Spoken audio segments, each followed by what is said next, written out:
जय माँ दुर्गे, जय माता रानी। माता रानी की कृपा नवरात्रि में सबसे ज़्यादा होती है। इसलिए भक्तों, नवरात्रि के ये दिन कभी भी व्यर्थ न जाने दें और हर दिन माता रानी को प्रसन्न करने का हर संभव प्रयास करें, क्योंकि माता रानी का आशीर्वाद यदि आपको एक बार मिल जाता है तो आपका जीवन धन्य हो जाता है। इसलिए नवरात्रि के इन 9 दिनों में माँ दुर्गा से जुड़ी सभी शक्तियाँ बहुत ही ज़्यादा जागृत होती हैं।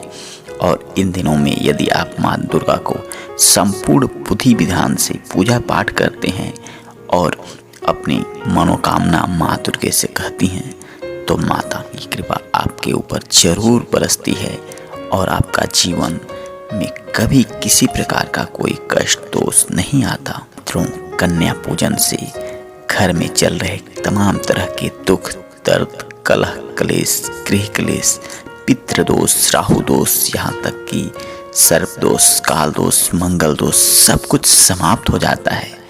कन्या पूजन बहुत ही ज़्यादा सावधानी पूर्वक, विधि विधान पूर्वक करनी चाहिए। कहीं किसी प्रकार का कोई कमी ना रह जाए, इसका विशेष ध्यान देना चाहिए, क्योंकि कन्या पूजन का बहुत ही ज़्यादा महत्व होता है मित्रों। और नवरात्रि की अष्टमी और नौवीं तिथि को कन्या पूजन का विधि विधान होता है मित्रों। इस बार अष्टमी तिथि 10 अक्टूबर दिन मंगलवार को पड़ रहा है तथा नौवीं तिथि 11 अक्टूबर दिन बुधवार को पड़ रहा है। इसलिए जिन भक्तों को भी कन्या पूजन करना है वे अष्टमी और नौवीं तिथि को कन्या पूजन जरूर करें। और इन दोनों दिनों कन्या पूजन किया जा सकता है मित्रों।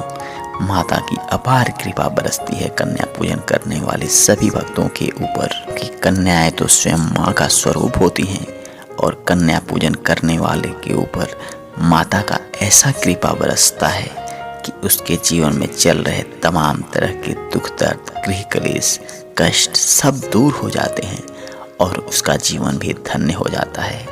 कहा जाता है मित्रों, यदि आप 10 बार गंगा स्नान करने जाते हैं या 100 बार यज्ञ करते हैं या कहें 1000 बार यदि यात्रा भी करते होंगे तो माता की जितना कृपा आप पर बरसती है उतना बस एक बार यदि आप कन्या पूजन कर देते हैं तो उसके बराबर हो जाता है मित्रों।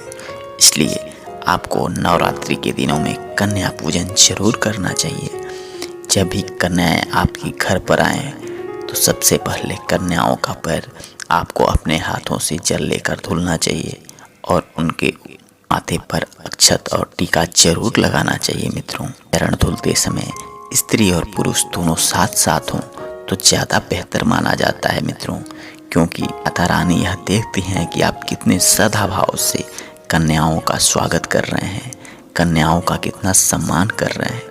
कन्याओं के ऊपर तो स्वयं माँ दुर्गा का आशीर्वाद प्राप्त होता है। इसलिए जब भी कन्याएं आपके घर पर आएँ उन्हें सच्चे श्रद्धा भाव से अपने घर के अंदर लाएं, उनका चरण धुलें और फिर जमीन पर एक अच्छा सा साफ सुथरा कपड़ा बिछाकर उस पर कन्याओं को बैठाएं मित्रों। कन्याओं को भोजन कराने के लिए आपको खीर, पूड़ी, हलवा, चना, छोला सब जरूर बनाना चाहिए। लेकिन एक बात का विशेष ध्यान देना चाहिए कि इन भोजनों में कभी भी लहसुन और प्याज का इस्तेमाल ना करें, क्योंकि माता रानी को खीर, पूड़ी, हलवा, चना, छोला ये बहुत ही ज़्यादा पसंद है। आप चाहें तो पनीर भी बना सकते हैं, लेकिन कभी भी लहसुन और प्याज का इस्तेमाल ना करें। इससे आपका व्रत खंडित हो सकता है। आपका पूजा पाठ किया हुआ उतना ज़्यादा फलदायी नहीं होगा। कभी भी छोटी बच्चियों को कुरकुरे अथवा चिप्स का पैकेट ना दें, क्योंकि इसमें भी लहसुन और प्याज पड़ा होता है। इसलिए ऐसी कोई गलती ना करें जिसकी वजह से आपका व्रत खंडित हो।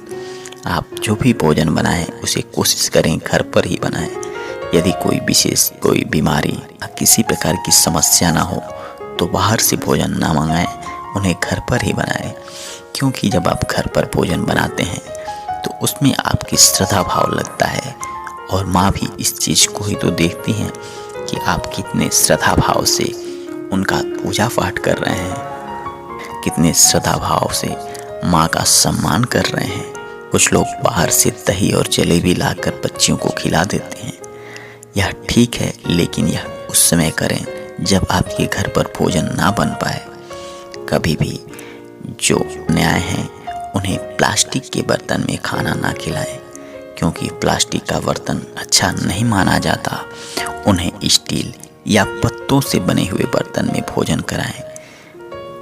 कन्याओं के माथे पर आपको चुनरी जरूर चढ़ानी चाहिए और भोजन करने के उपरांत एक एक लौंग जरूर कन्याओं की थाली में अर्पित कर दें, क्योंकि इसे बहुत ही ज़्यादा शुभ माना गया है और माँ दुर्गा की विशेष कृपा इससे बरसती है। मित्रों, कन्याएं भोजन कर लें तो आपको स्वयं अपने हाथों जल गिराकर उनका हाथ धुलवाना चाहिए और साफ कपड़े से उनके हाथ को साफ कर लेना चाहिए। आप जितने श्रद्धा भाव से उन कन्याओं का सम्मान करेंगे, उनका आदर सम्मान करेंगे, तो आपके ऊपर माँ का आशीर्वाद उतना ही ज़्यादा बरसेगा, क्योंकि कन्याएं स्वयं माँ स्वरूप होती हैं और माँ का स्वरूप जहाँ हो वहाँ तो माँ का आशीर्वाद मिल ही जाता है। मित्रों, इसलिए कन्याओं को भरसक खुश करने का हर संभव प्रयास करें। उन्हें भोजन के उपरांत कुछ रुपए, पैसे, गिफ्ट, उपहार आप जरूर दें, क्योंकि जो कन्याएं अपने घर जब जाने लगती हैं उस समय यदि आप उनको अन्न कर लेते हैं और जितनी खुशी खुशी वह अपने घर जाएंगी, वह माँ की स्वरूप हैं, उतना ही ज़्यादा आपको वह आशीर्वाद भी देती हैं। यदि वह प्रसन्न हो गई तो समझिए माँ के रूप में वह प्रसन्न हो गई हैं और उनका आशीर्वाद आपको ज़रूर मिलेगा। जब कन्या आपके घर से जाने लगे तो आपको उनका चरण स्पर्श जरूर करना चाहिए, उनका चरण छुएं, उनसे आशीर्वाद लें। नवरात्रि के दिनों में जो सबसे ज़्यादा महत्व होता है कन्या पूजन का ही होता है, और कन्या पूजन यदि आपने सही विधि विधान से कर ली तो माँ का आशीर्वाद आपके घर पर जरूर बरसता है। और एक बार जब माँ का आशीर्वाद आपके घर परिवार पर बन जाता है तो आपके जीवन में चल रहे तमाम तरह के दुख, दर्द, कलह, कलेश, बाधाएं जो भी आने वाली होती हैं सब के सब दूर हो जाती हैं। इसलिए मित्रों, आपको कन्या पूजन बहुत ही सावधानी पूर्वक और बहुत ही श्रद्धा भाव से करना चाहिए। माता रानी की कृपा आप सभी भक्तों पर बने रहे। यदि आप माता रानी के सच्चे भक्त हैं तो कमेंट बॉक्स में जय माता दी जरूर लिखें। जय माता रानी।